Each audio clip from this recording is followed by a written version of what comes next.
1600. WWRL. New York. An Access One communications radio station.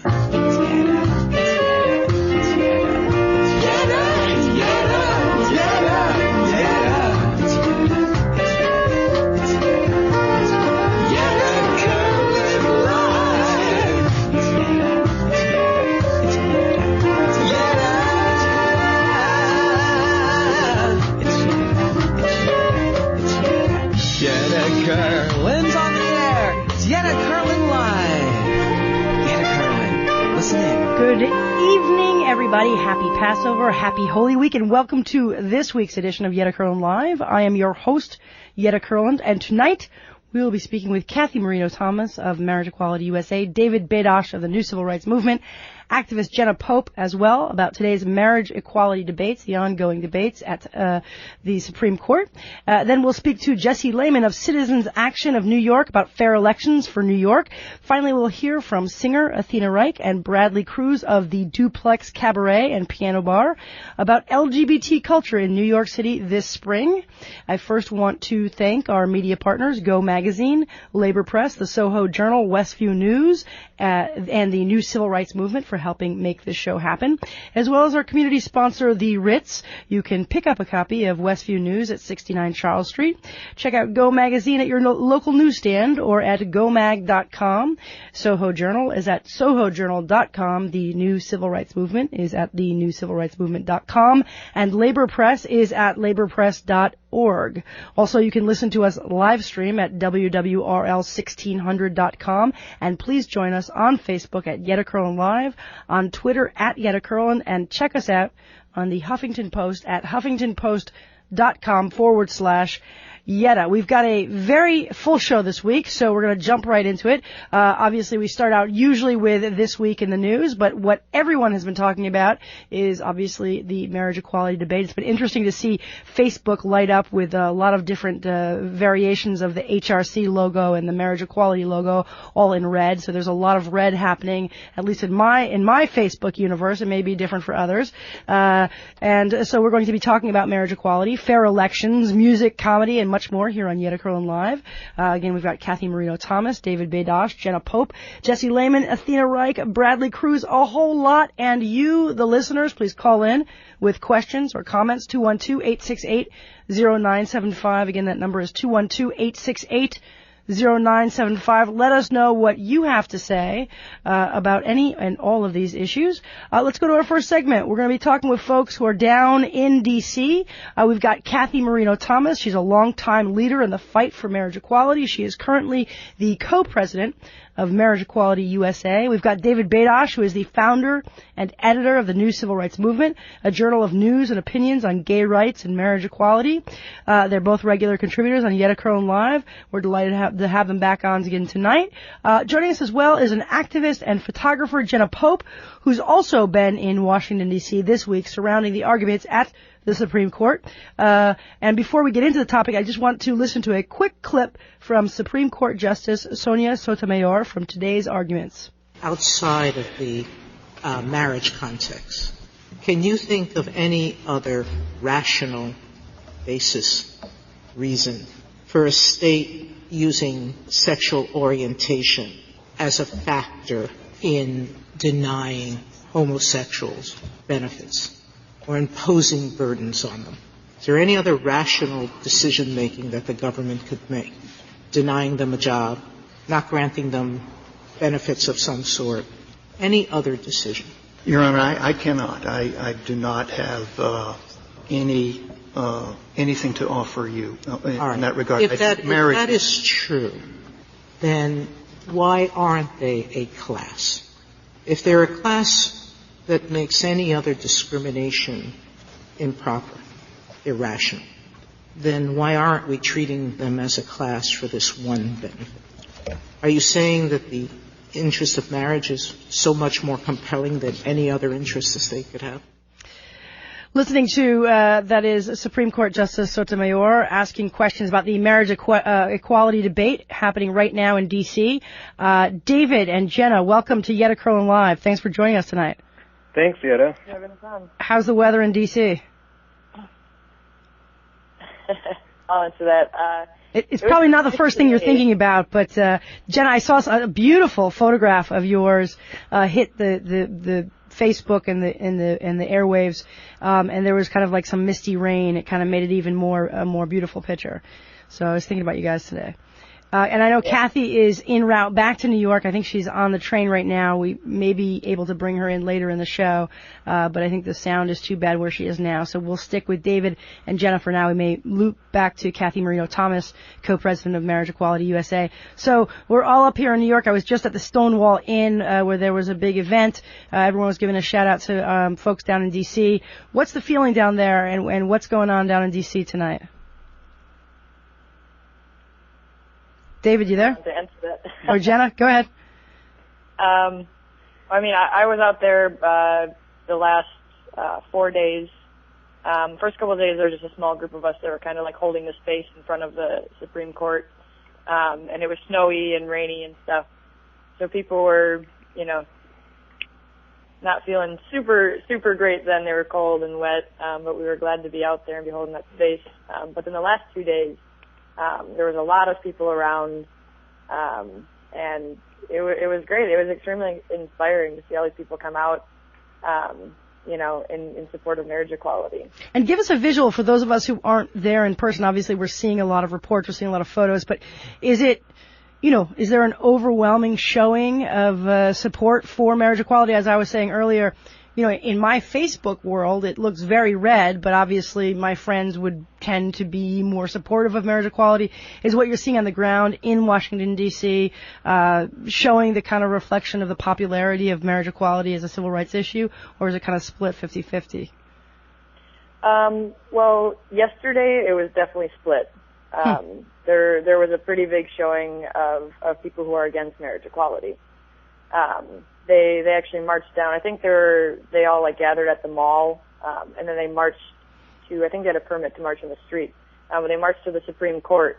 So there was a point where supporters of marriage equality were like gathered like on both sides of the sidewalk there. Yeah. Both sides of the road, and then the people who were against marriage equality like marched down the street. So they were like surrounded by us, pretty much. It was kind of crazy. The cops were trying to stay in the middle of us. At that point, that day, it was actually split pretty equally. But then today, it was mostly folks who support marriage equality that came back for the second day. And we had almost just as many people today as we did yesterday. It wasn't as big of a turnout, but it was pretty close. Certainly occupying the hearts and minds of people who are there and who are watching throughout the nation. So do you think that it shows that there's kind of like an astroturfing, that the folks are getting bussed in to make it look like there's a strong showing on the other side, and they're not really having the resilience to come back the second day? Or do you think people are genuinely split on this issue? I don't know. I mean, I don't want to put words in people's mouths, but it is kind of showing that, it was supporters of marriage equality that showed up the second day. And there was a very, very, very small amount of people who oppose marriage equality that were there today. So, that kind of speaks for itself. That's great. And obviously seeing E. Windsor and other folks coming in to the courtroom and out of the courtroom, also inspiring. David, there's a lot of tea leaf reading, I guess, on what's going on, listening to the questions and what the questions mean. Is it a reliable indicator of what we can anticipate and see happen in the next few months? Yetta, first of all, happy birthday. Thank you. Just want to get that in there. I felt honored to be turning 45 on March 26th on the beginning of these marriage equality debates in D.C. It felt good. So congratulations. Reading the tea leaves. Wow. We're all cautioned to not take the justices' questions as their position. So that said, I'm going to anyway, a little bit, and say this. The general assumption is that for Prop 8, they will find a way, as much as they are not happy about having to deal with Prop 8, they will find a way to let same-sex couples marry in California. That's kind of the general consensus. As far as DOMA is concerned, 80% chance, as SCOTUS blog, who is the preeminent source said today, as soon as the hearing was over, 80% chance that DOMA will die. And I think that's pretty accurate. That's so great. I would urge everybody to here's my analogy. You know, when you go for a job interview and you have to be very careful until you get the offer. We haven't gotten the offer yet. Right. So I would urge everybody to be cautiously optimistic, but I don't think that we're going to see huge sweeping gay rights pronouncements. Right. But we will definitely see forward movement, and I think we should be very happy about that. Well, I like your predictions, and of course you're referencing sources that are probably more reliable, and you're closer to it, so hopefully you're right.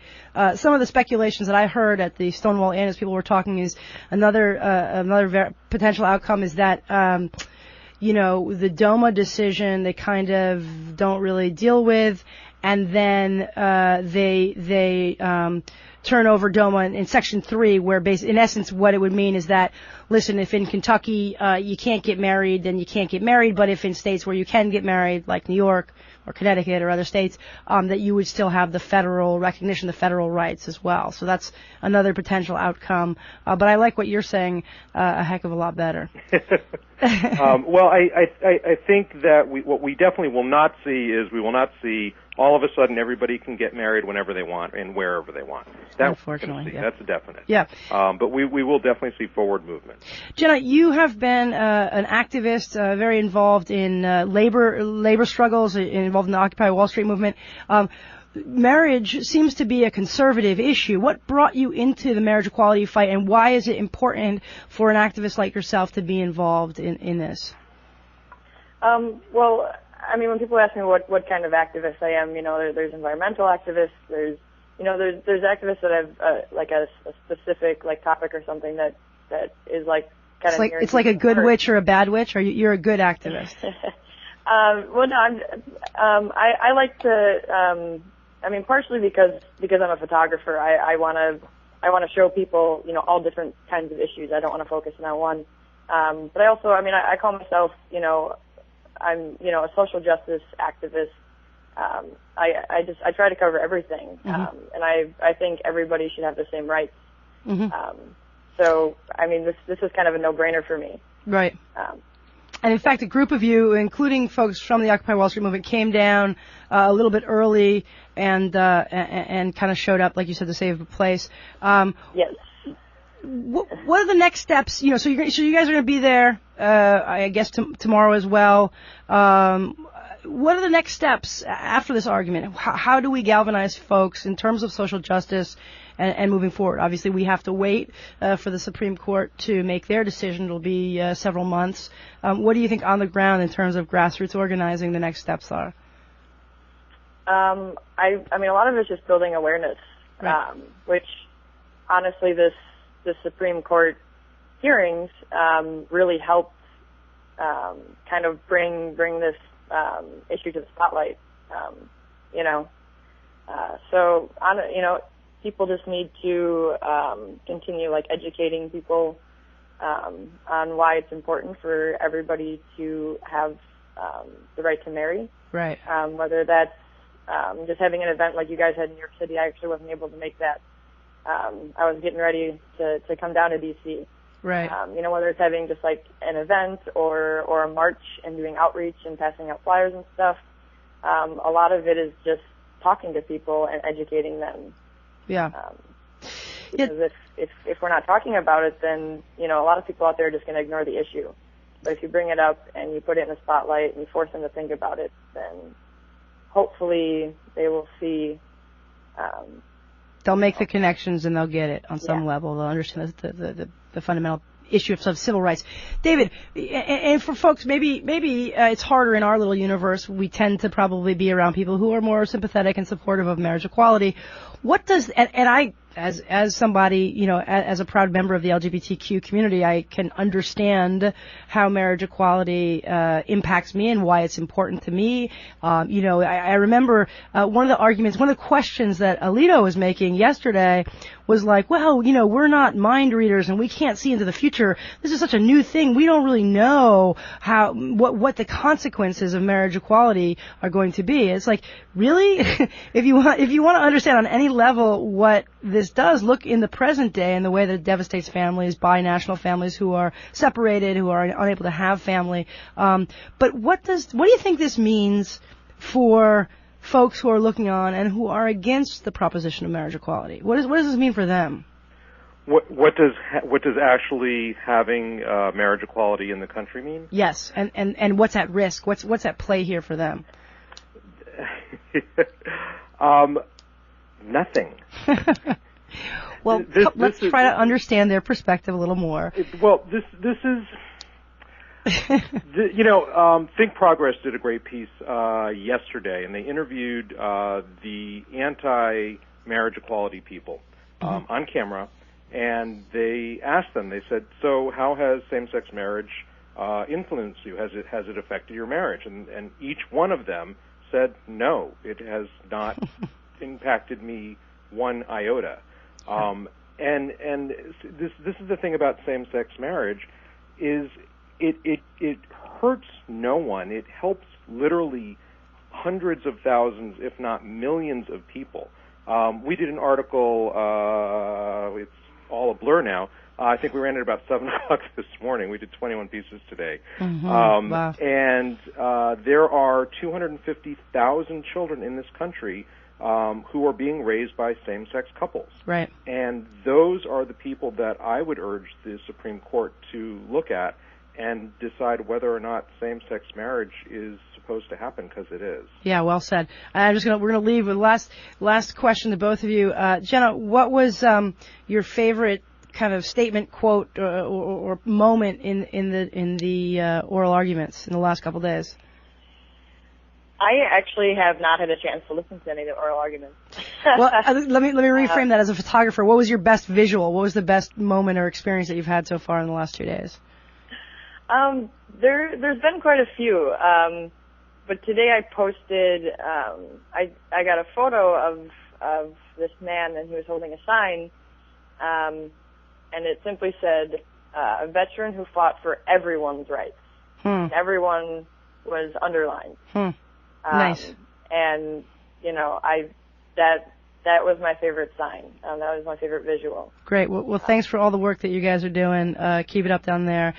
David, what was your favorite moment, argument, or just experience that you've had down there so far? My favorite part of the oral arguments was today towards the end, when our side is talking and saying that there's been a sea change in support. And Chief Justice Roberts is saying, well, then you meaning the LGBT community, has tremendous political capital. Yeah. And we're trying to explain that there's a difference between approval and political capital. And our side says, we don't have the political capital. We have the approval. He says, where does that come from? And she says, an understanding by the country that that gay people, LGBT people, are the same as everybody else. And it was an interesting moment because he says, well, yes, as in, yes, of course, as in, I understand that, as in, well, of course. Yeah. And it was just this acknowledgement by the Chief Justice of the Supreme Court that we are the same as everybody else. And he didn't mean to say it. It was almost a Freudian slip. Interesting. And it was incredibly gratifying and incredibly revealing. Interesting to see how this all plays out. Where can folks go to see photos or read, David, your writings, and Jenna, to check out your photos? Can I actually say, Jenna, I just saw your website, and it's great. I love your photography, and it's jennapope.com, correct? Yes. JennaPope.com. Check it out. And David Badash is newcivilrightsmovement.com, correct? Exactly. Thank you all right, guys. so much. Thanks for all the work you're doing. Thanks for calling in. Give us an update. All right. Take care. Right. And moving our attention to equally important, but more on a local level here in New York State, we have Jesse Laymon of Citizens Action New York. Downstate, he's the Downstate campaign manager. Prior to joining Citizen Action, Jesse was lead organizer and GOTV director for progressive electoral campaigns with MoveOn.org and Obama for America, OFA. He's currently working hard on the Fair Elections in New York campaign. I'm delighted to have him here on Yetta Kurland Live to talk to us about that. If you've got questions about fair elections reform, please call us now at 212-868-0975. Again, that number is 212-868-0975. Jesse, welcome to Yetta Kurland Live. Well, thanks for having me, Yetta. I'm going to ask you a bunch of questions about fair elections, but before that, any comments or thoughts on what's going on in terms of the marriage equality debate? Well, you know, I mean, first of all, I'm thrilled to be able to sit here and listen to all of that. You know, since I was busy at work today, I didn't get to keep up with what was going on in the court. And I'm always happy to be bumped 10, 20 minutes back in the radio show for the Supremes, or at least for 4 of them anyway. So, yes. Hopefully there'll be a good majority this spring. Great, and also important in all of the workings of our government and all 3 parts of the checks and balances within the government is fair elections. So what is fair elections for our listeners? Just give us a little background on that topic first, then we'll talk about some of the stuff you're doing. Yeah. So what we call fair elections in New York is the antidote to Citizens United and to the tide of big money that is really corrupting our politics at a large scale. And in particular, we're really interested in state politics and in state elected officials and in our government in Albany, which really has a direct effect on a lot of people's lives. You know, of course, Washington, D.C. gets most of the press when people talk about politics, and people are usually pretty aware of City Hall. But a lot of the things that really affect their lives the most, whether it's schools or infrastructure or a lot of things that are sort of, you know, a lot of public safety, ultimately comes from decisions made in Albany. And that's why, you know, we think it's really important and we think we need fair elections in Albany. Yeah, well, and let's talk about that. You know, again, people hear, oh, well, corruption, money, on these general platitudes, we understand that, but where the rubber hits the road, how does that really impact the daily lives of people, and what does that mean that money influences politics? Right. Well, I think the critical thing to understand is it's not the individuals, right? You know, most elected officials, even Republican elected officials, decide to run for office and seek public service for good reasons. Most of them believe in something, they hold something dear, and they want to be able to legislate on that. It's the system that's broken. It's not the individuals. Just too often, big money influences what is possible in our debates in politics. It shapes the realm of the possible. And big money can influence not necessarily directly the people that are in office right now, but it can influence who's going to hold office. It makes it possible to consider running for office. You know, if anybody listening to the show right now wants to think about seeking public office, you know, if they approach, you know, possible campaign managers, advisors, well, what do I need to do to run for office? The first thing they will be told is, how much money can you raise? You need to raise X, you know, depending on how much, what office they're running for. And that's a big problem. Yeah. And the really big problem is that it's extremely hard to raise the amount of money you need to run for state office. And almost all of that money is coming from a very small circle of very wealthy donors, you know, corporate CEO types, and that shapes the debate.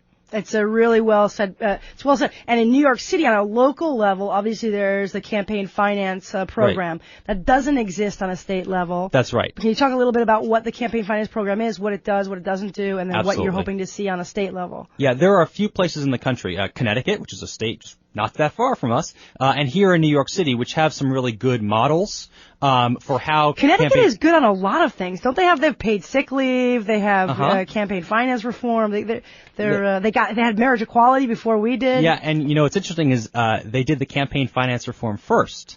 And then they got paid sick leave, and then they got marriage equality, and then they got a whole range of other really important progressive legislation when they had a legislature that was elected directly by the people with people-powered campaigns financed through a system of public financing in Connecticut. It is not a coincidence. Excellent point. And so, you know, what these systems do is they empower regular people, small donors, people like you and me who care about politics, right? Yep. We're engaged, and we might be able to give $50 or $100 or a couple $100 to somebody we really like who's running for office. Sure. But we don't have $5,000. Right. Right? And if we're thinking about running for office, we don't have 100 friends that have $5,000, you know?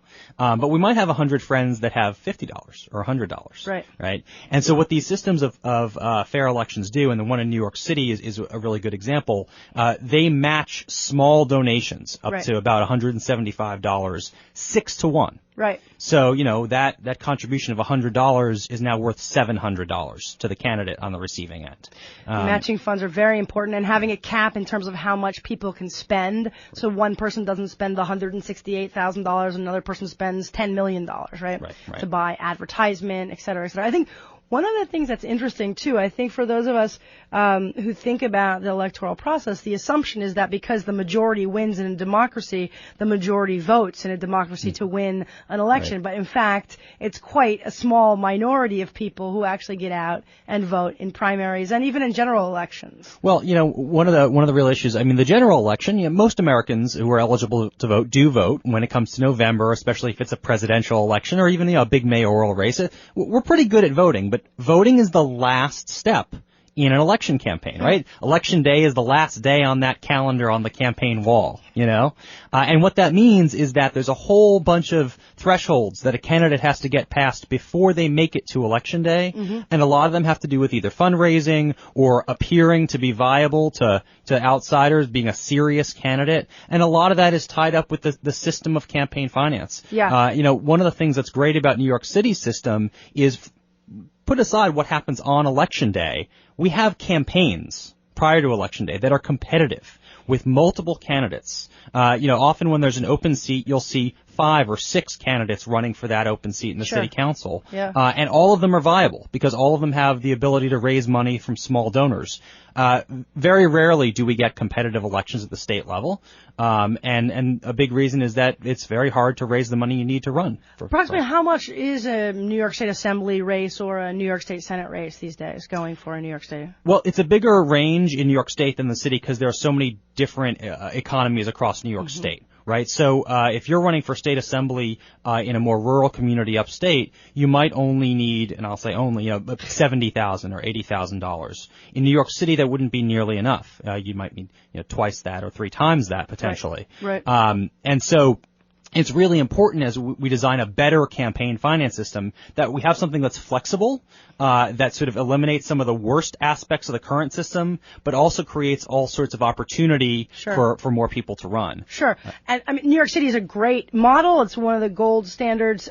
Obviously, there are still ways to get around some of the stuff with independent expenditures, meaning that people can still spend money outside of the campaign, but a tremendous bar for what we want to do. Yeah. What are you guys looking to do on a state level? What's the model? What's the idea? So the Fair Elections for New York campaign is calling on the state legislature to pass a comprehensive reform package, and that would include public financing of elections with this citizen funding element. It would also include lowering the limits. It would eliminate some of the pay-to-play elements of, you know, if you were trying to get a contract with the state government, you wouldn't be able to donate to the people who could decide on your contract anymore. So it's a package of things, of which the high-profile thing is the citizen funding element with small donor matching. Sure. So, and the really critical thing is that Governor Cuomo has now come out, you know, full force for this and is really advocating it in a great way. You know, one of your earlier guests, David, used the phrase cautiously optimistic. About finally overturning DOMA.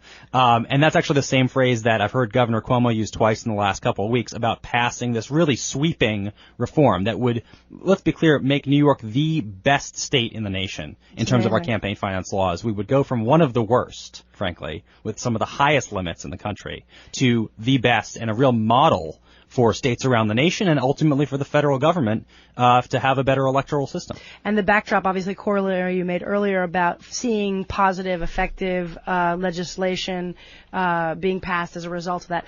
We have a bunch of folks calling in. We are going to go to a break. We'll come back with Jesse. But let's try to squeeze in one caller before we go, and then keep calling in. We'll come back to you afterwards. We're going to go to Ed from the Upper West Side. Ed, welcome to Yetta Kurland Live. You're on the air. Hi.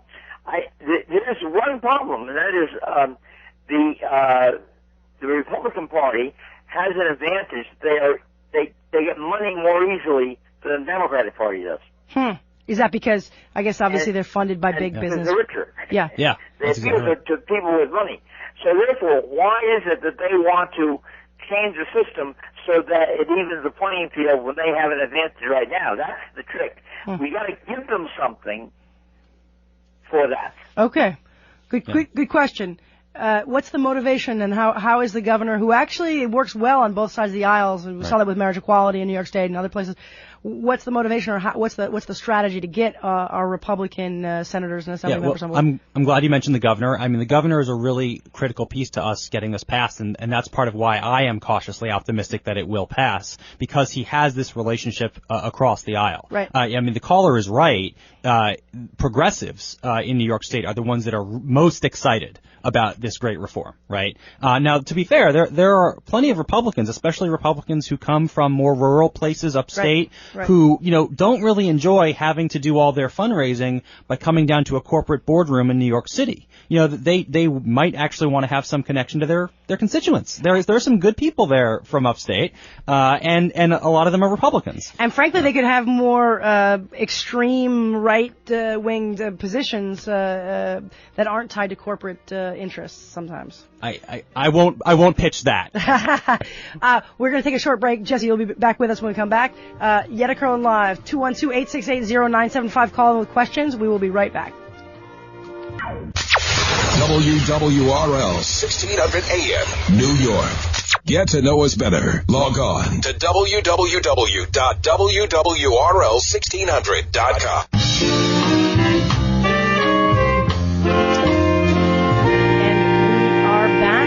Yetta Kurland Live here on WWRL 1600 Equality Pride Radio with Jesse Laymon from Citizens Action of New York. He's the downstate campaign manager. He is doing some great stuff, working on fair elections. And Jesse, specifically, you guys are organizing something big that's happening, I believe, next week. Tell us about that. Yeah, Wednesday evening, a week from now, there's going to be a big rally for fair elections here in New York City.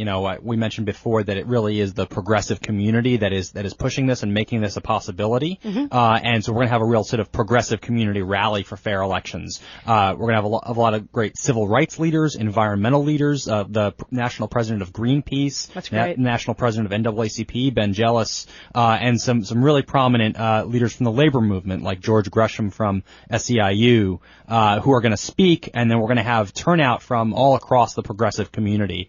That's amazing. Yeah. Why should an environmentalist care about fair elections? Why should a member of the LGBT community care about fair elections? Well, yeah, I was just talking with some folks from Sierra Club actually earlier today about that, and they're totally invested in this campaign because time and time again they have fought to protect our air and water. That is their mission. Right. And what do they run into but the tide of big money that is coming from polluters? They always cite the oil and gas industry as a huge problem. Sure. If you're concerned about fracking in New York, I can tell you right now, fracking in New York would not be on the table if it weren't for a campaign finance system that relies on big donors. It's a well said and is a good example. Obviously, in my neck of the woods, the Spectra pipeline, the bigger issue of fracking statewide, and this stuff comes up against the special interests and the moneyed interests. Right. How is it is really amazing that Governor Cuomo is able to take such a strong position against some of these money interests. How is he able to do this, and are you hopeful that there will be positive movement? And is this rally on April 3rd hopefully something that galvanizes some support? Yeah, this is a really critical moment. The budget is being wrapped up in Albany as we speak right now. And the way Albany works is that the 2 to 3 months after the budget are sort of the golden opportunity each year to pass one or two really big things that isn't on the budget. This is when we got marriage equality 2 years ago. Yeah. Fair elections is this year's marriage equality. This is the first big post-budget fight. And there's a reason we're having this rally next Wednesday. I should plug it exactly. Please, April 3rd, 5:30 p.m. at 1199 SEIU, the big auditorium at 310 West 43rd Street. We want to pack that house. Between 8th and 9th Avenue, I believe. Just a little bit west of 8th Avenue. I was in there just today checking the sound system. They are ready to go. They've got one of those signs on the wall from the fire department that says, occupancy by more than 546 people is dangerous and unlawful. as an organizer, that just gave me my turnout goal. Okay, great. So 546, we need to get there. Great. And we're going to fill that space with a lot of progressives who are going to rally for fair elections right now, because the timing is critical that in these next 2 weeks, while the legislature is out of session, they're not in Albany, after the budget is done, that they hear from their constituents that this is the thing that they want them to go back to Albany and do. And when they go back on April 15th or thereabouts, this could be the top thing on the agenda, getting debated, and hopefully moving forward in a good way. Jesse Laymon making a very strong point about how fair elections impacts all of us and every movement, and creating the backdrop of fair elections creates a legislature that acts fairly. Let's go to our next caller, Amy from Brooklyn. Amy, welcome to Yetta Kurland Live. You're on the air. Hey, Yetta. Hey, Jesse. So I just wanted to bring up a point about the fair election campaigns. I feel that it's an issue that, while, like as you were saying, it does affect people greatly, that it can be something that's kind of technical. There's a lot of math involved and thinking about the solution and how it works.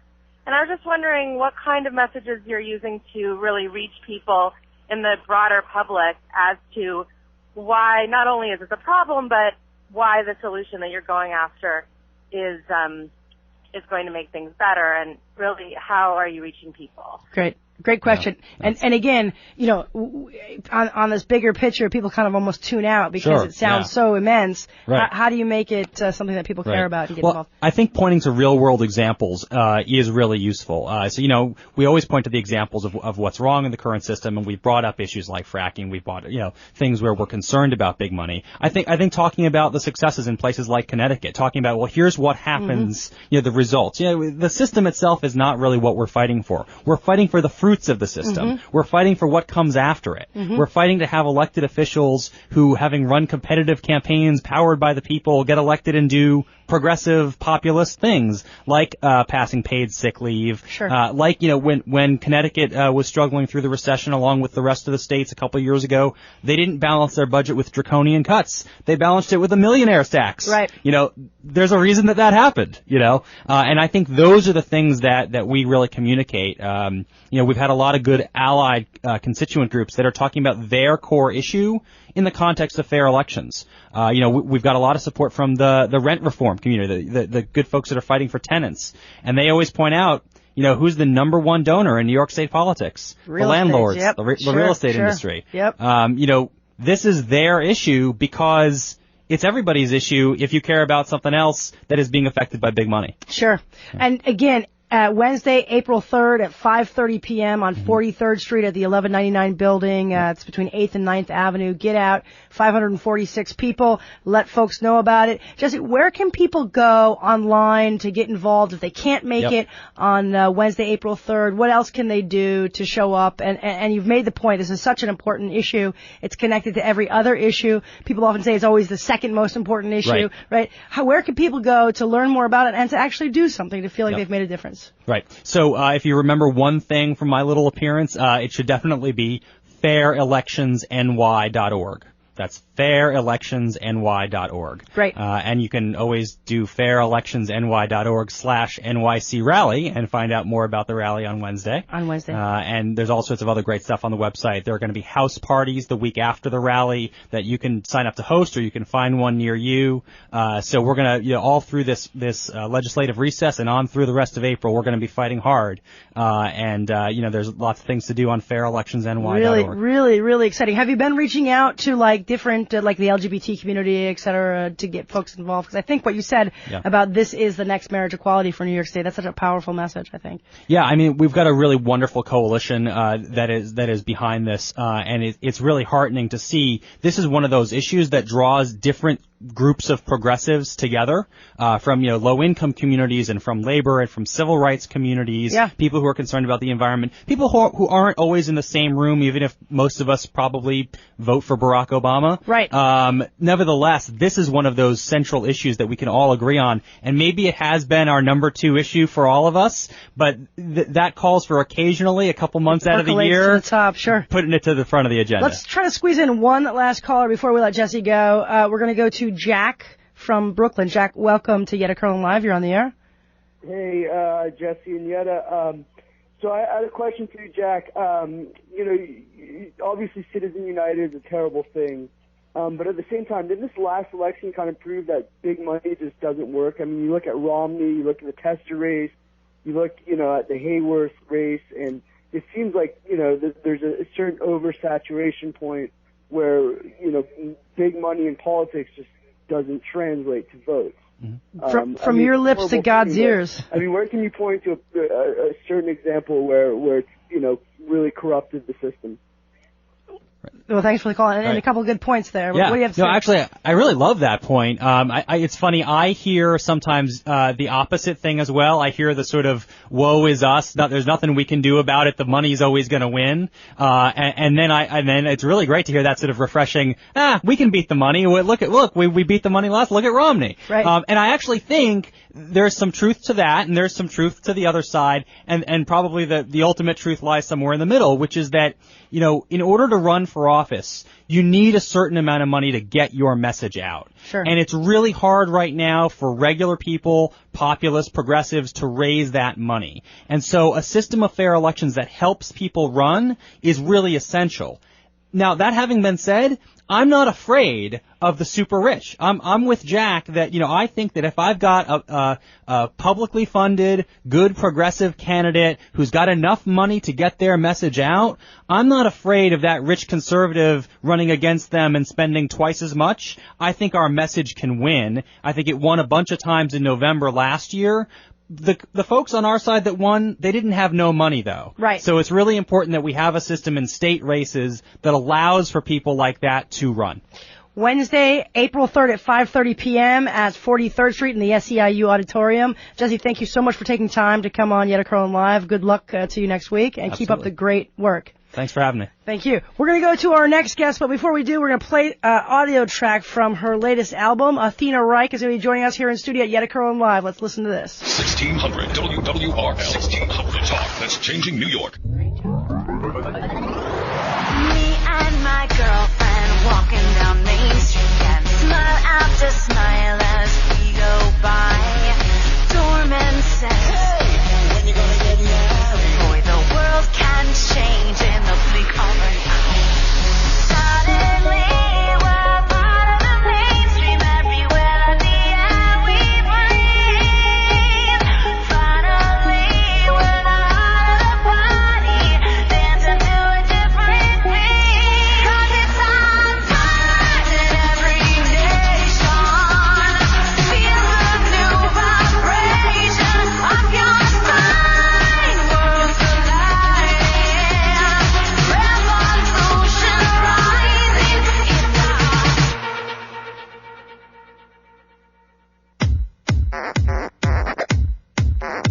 Reich here on Yetta Kurland Live.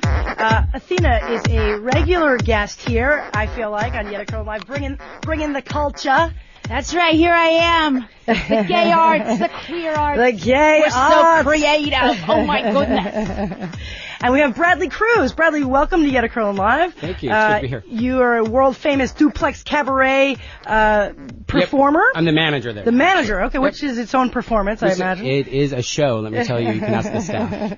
And that's in the Greenwich Village. It's on 7th Avenue and Christopher Street, right? The most iconic block in the West Village. I like it. I'm more of I guess I'm more of a karaoke kind of person. Well, but I like a piano bar. Whenever you sing karaoke, our piano players can play, so you should come in. Yeah, no, I'm there from time to time. It's a challenge. Drinks are on me.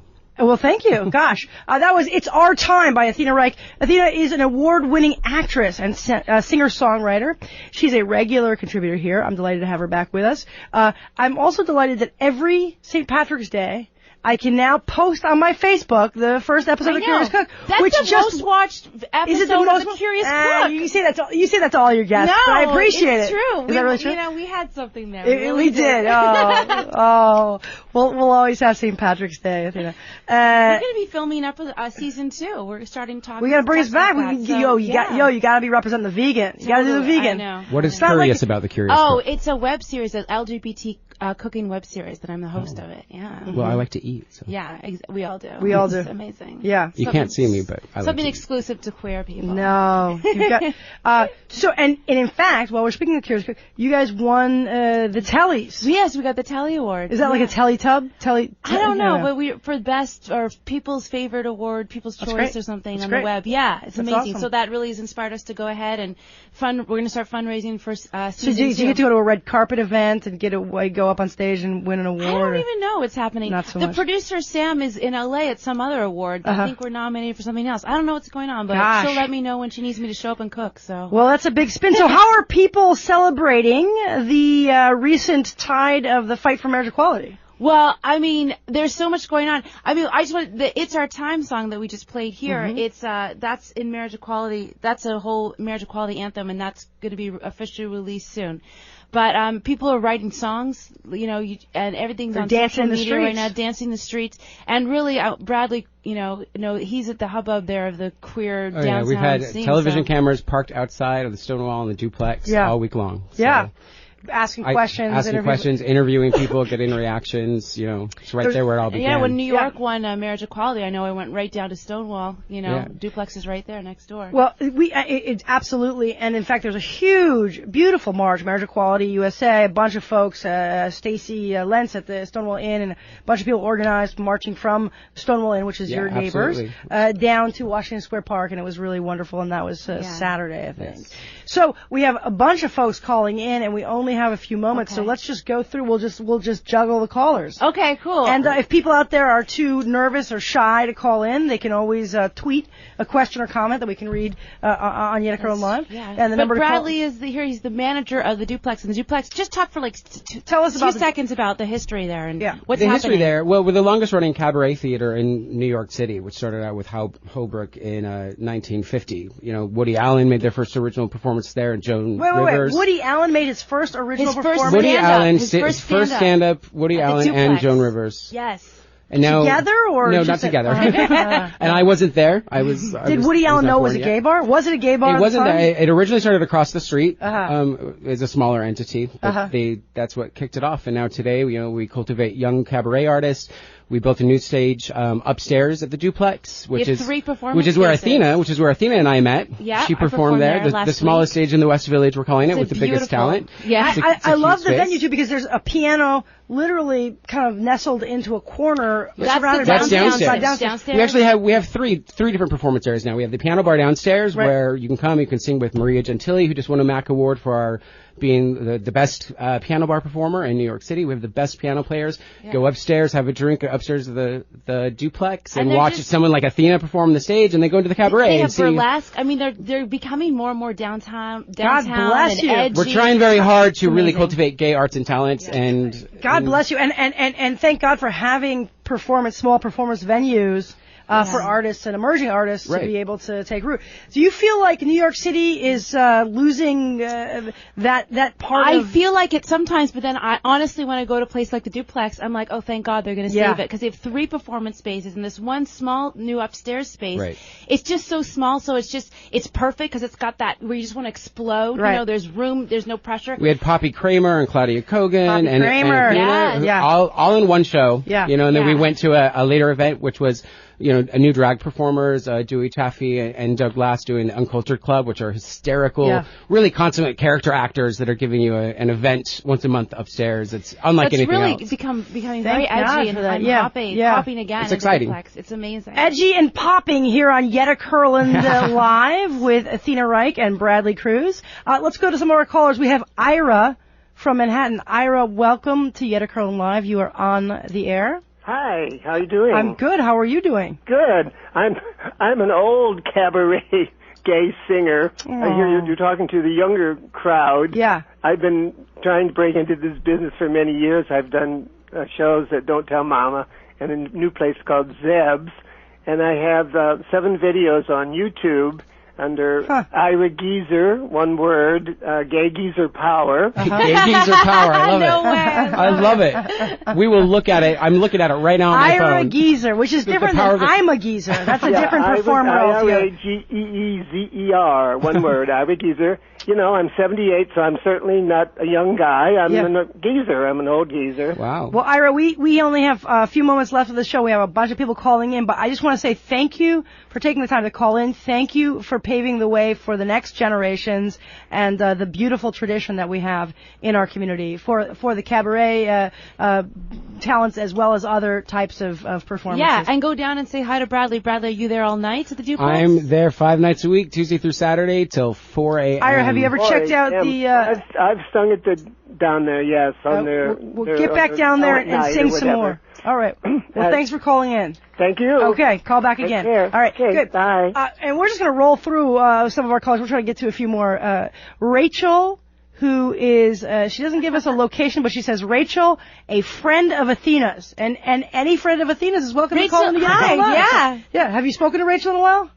Rachel who? It's Rachel Sage. Can you hear me? Hey, yeah, Rachel Sage. How you doing? And how are you? Good. You're performing tomorrow night. And hi, Yetta. How are you? What's your name? You're my first Yetta. Well, thank you. You know, many people's great aunt or grandmother or was named Yetta, but it's less popular this generation. So I'm proud. Well, I love it, Thank you. I'm doing a show tomorrow night, and I wanted to share the details with y'all. Please. Yes. It's called Songs for Sexy Yentas, and it's a celebration Perfect. You of need a Yetta there. fever and all that's liberating about Passover and this wonderful moment that we're experiencing in the queer community, and I'm just very excited. I'm going to be performing at Baruch Performing Arts Center for the first time. And where is that for our listeners?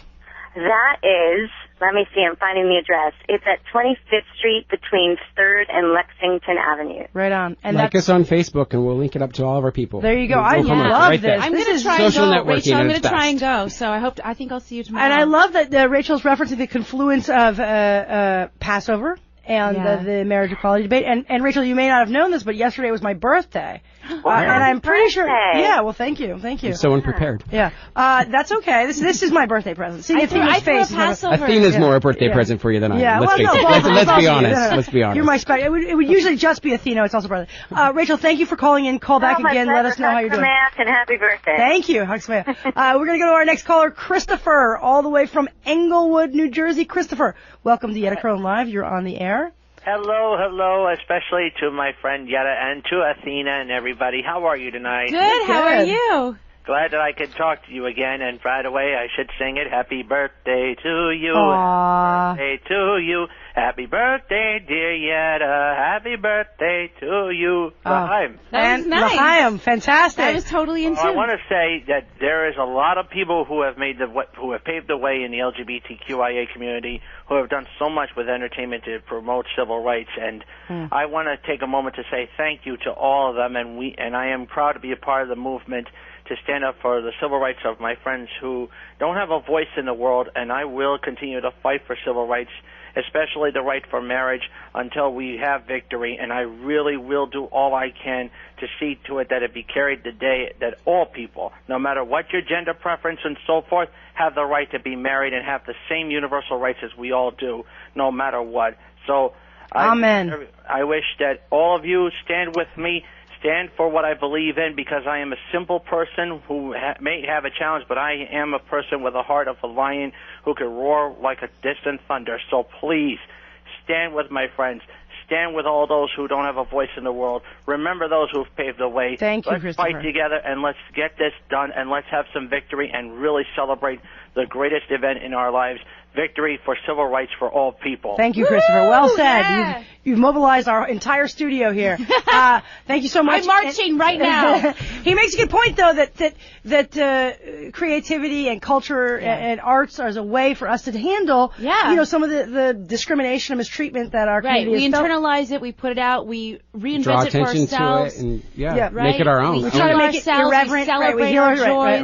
Right. We're the soul of the political. I mean, you got to have the soul. You got to have the work, and you got to have the soul. Heart and soul, right here on Yetta Kurland Live. Let's get to some more callers. Lady Lady Winifred. All the way from Harlem. Lady, welcome to Yetta Kurland Live. You're on the air.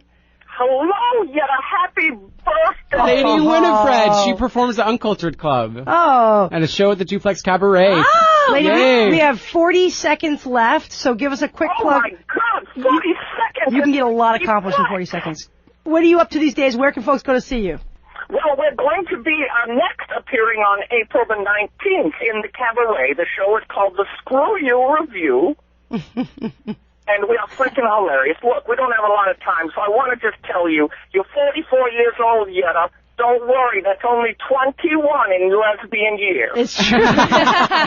Thank you, Lady Winifred. Thank you, Lady Winifred. And quickly, Gary from New Rochelle. Gary, we just want to say hello to you real quick. Thanks for calling the Yetta Kurland Live. And how you doing? Yetta, how you doing? Good. Athena, it's your co-writer Gary here. Yeah. It's our time. Hi, we wrote It's Our Time together. He's my co-writer. Well, that's wonderful. And ironically, we are out of time. Well, thanks for playing our songs the first time. Thank you so much. Find me on Facebook, my website. You can link up with Gary that way. And hopefully we'll get Athena back. AthenaReich.com, Facebook.com/Athena Reich. And Bradley Cruz, you can check out at the Duplex on Christopher Street and 7th Avenue. Thank you, everyone. We'll talk to you again next week on Yetta Kurland Live. The preceding program was independently produced. The views and opinions expressed were those of the program host and guests and do not necessarily reflect those of WWRL, its staff, or management.